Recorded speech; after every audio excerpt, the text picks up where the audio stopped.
Hello friends, elevator চ্যানেলে আমি তোমাদেরকে ওয়েলকাম জানাচ্ছি। আমরা সবাই জানি আমাদের ম্যাকআউট ইউনিভার্সিটিতে যারা এমবিএ পড়ছে তাদের ফার্স্ট সেমেস্টারের পরীক্ষা সামনে, মানে 2025-এর যারা ব্যাচ।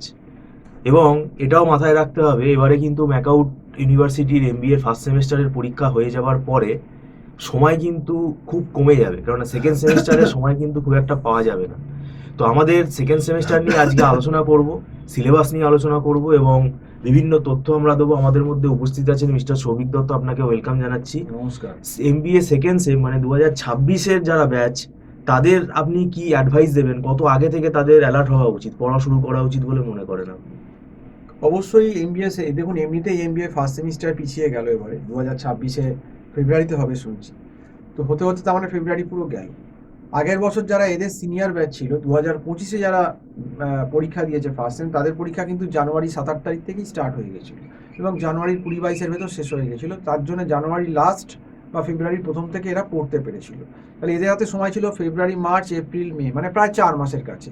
আর আজকে দেখুন পরীক্ষা হচ্ছে নাকি ফেব্রুয়ারি 8-10 তারিখে, তার মানে পুরো ফেব্রুয়ারিটাই নিয়ে নেবে প্রায়, আর ফেব্রুয়ারি থেকেও পড়বে না। তাহলে এরা পাচ্ছে মার্চ, এপ্রিল, মে, মানে পুরো 3 মাসও তাও নয়। কারণ দেখুন সেকেন্ড সেম কিন্তু ম্যাকআউটের এমবিএ সেকেন্ড সেম আপনাকে ইভেন্ট সেমিস্টার 2026-এর মে লাস্টে করতেই হবে, 27-28 মে, কারণ নইলে এদের এসআইপিও একটা ডেট থাকে জুনের মোটামুটি 7-8 তারিখ থেকে। তাহলে এই এক্সামটা যেটা এমবিএ সেকেন্ড সেমের ম্যাকআউটকে এনিহাও জুনের অন্তত 8-9 তারিখের আগে শেষ করে দিতে হবে, 8-10 তারিখের আগে। তো সেটা তখনই সম্ভব যদি মোটামুটি মেয়ের 28-29 থেকে পরীক্ষাটা শুরু করা যায়, তাহলেই 10-11 দিনে পরীক্ষাটা তাও শেষ করা সম্ভব। কারণ অনেকেই জুনের 12-15 এরকম থেকে এসআইপি স্টার্ট হয়ে যাবে, খুব দেরি হলে জুলাই। কিন্তু পরীক্ষা দেখবেন খুব যদি পেছোয়, এবারে বিধানসভা ইলেকশন দেখবেন জুনের 1-2 তারিখ, তার বেশি পেছোতে পারবে না, স্টার্ট হয়ে যাবে। তো সেক্ষেত্রে সময়টা কমে গেল, যে বললাম মার্চ, এপ্রিল, মে, 3 মাস মাত্র। কিন্তু এমবিএ সেকেন্ড সেমে এত কঠিন কঠিন পেপার আছে, বিএসসি ম্যাথস, অপারেশন রিসার্চ, তারপর ইঞ্জিনিয়ারিং সামস, অপারেশন ম্যানেজমেন্ট, তারপর ফাইন্যান্সিয়াল ম্যানেজমেন্ট, তারপর এমআইএস। তো সেক্ষেত্রে এই 3 মাস সময়টা অত্যন্ত কম।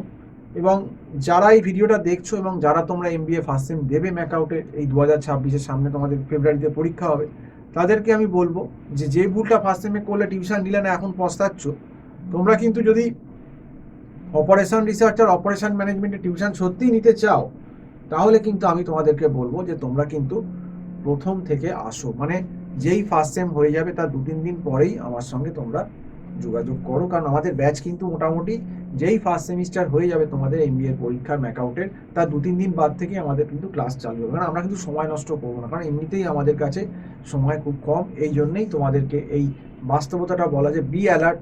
অপারেশন রিসার্চে বিশেষ করে যারা বিএসসি ম্যাথস, তাতে কিন্তু আগের বারে বহু ছাত্র ফেল করেছিল, তার ছাত্রছাত্রী। তার কারণ হচ্ছে তারা ভেবেছিল থিওরি পেপার দেবে, কারণ কিন্তু ওয়াটা তো থিওরি বেস পেপার না, what a math base paper, mathematics. BSc maths. এবার এই সিনিয়রদের যারা আগে সিনিয়র ছিল 24-এর, তাদের ক্ষেত্রে কোশ্চেনটা কোনোভাবে একবার বাই ডিফল্ট একটু থিওরি বেসড হয়ে গেছিলো, অঙ্ক কম দিয়েছিল।